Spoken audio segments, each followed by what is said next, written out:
Bonjour, aujourd'hui on va étudier la monotonie d'une suite, ou bien on va étudier le sens de variation d'une suite. Mais puisque on travaille avec des suites qui sont soit croissantes, soit décroissantes, donc il est préférable d'utiliser le terme monotonie au lieu du terme sens de variation. Donc pour étudier la monotonie d'une suite, on commence par calculer la différence un plus 1 moins un. Après, on va factoriser au maximum possible le résultat et à la fin, on doit étudier le signe de ce résultat obtenu.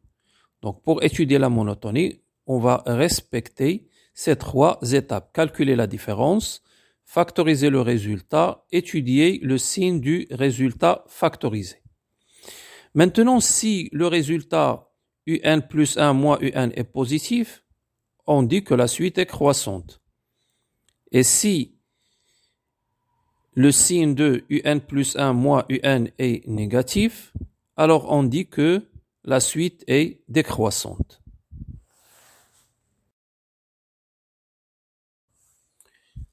Dans cette séance, on va démontrer que la suite un est décroissante. Exercice. Mais avant de démontrer que la suite un est décroissante, puisqu'on travaille avec une suite définie par une relation de récurrence, il faut savoir si cette suite elle est minorée, ou elle est majorée, ou elle est bornée. Dans notre exercice, on travaille avec une suite bornée, minorée par 1 et majorée par 4. Ce résultat est très important dans l'étude du signe. Donc, pour démontrer que la suite un est décroissante, on commence par calculer la différence. un plus 1 moins un. Donc, on va remplacer un plus 1 par un moins 8 sur 2 un moins 9. Après, on va réduire les deux expressions au même dénominateur, 2 un moins 9. Après, on va développer moins un sur 2 un moins 9. Là, il faut faire attention au signe lorsque vous développez. On additionne les termes semblables. Un plus 9 un, c'est 10 un. Après l'étape de calculer la différence, on commence à factoriser le résultat. Donc, on commence par moins 2, facteur de un au carré moins 5 un plus 4. Et comme un elle est bornée par 1 et 4, donc cette expression elle est divisible par un moins 1 et un moins 4. Vous pouvez vérifier les calculs.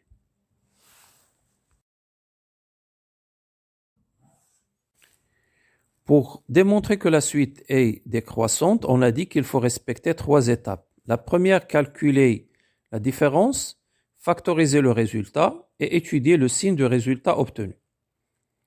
Donc, pour étudier le signe de un plus 1 moins un, il faut étudier le signe de l'expression factorisée. Comme un est borné par 1 et 4, donc un est supérieur à 1, d'où un moins 1 est positif. On sait que un inférieur à 4, donc un moins 4 est négatif.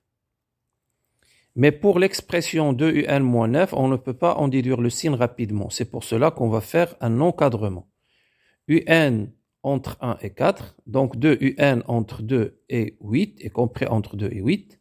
Donc l'expression à la fin de un moins 9 est compris entre moins 7 et moins 1. Une expression qui est comprise entre deux valeurs négatives, donc elle est négative. Maintenant, on sait que moins 2 est négatif, un moins 1 positif, un moins 4 négatif, 2 un moins 9 est négatif. Donc, ce résultat, ce quotient est négatif. D'où un plus 1 moins un est négatif. C'est-à-dire que la suite un est décroissante.